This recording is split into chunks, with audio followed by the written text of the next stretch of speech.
একটা জায়গায় এরকম একটা লেখা পড়লাম যে রসুলে পাক সাল্লাল্লাহু আলাইহি ওয়াসাল্লাম বলেছেন, মানুষের 4টি অবস্থানকে তিনি অত্যন্ত দুর্ভাগ্যজনক বলেছেন।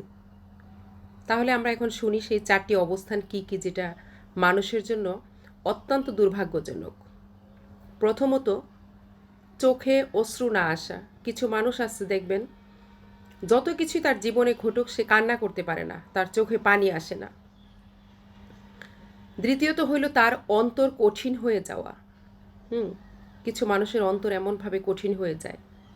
তৃতীয়ত হইল আকাঙ্ক্ষা অনেক বেশি হওয়া। কিছু মানুষের মধ্যে দেখবেন অনেক বেশি আকাঙ্ক্ষা, অনেক বেশি চাওয়া।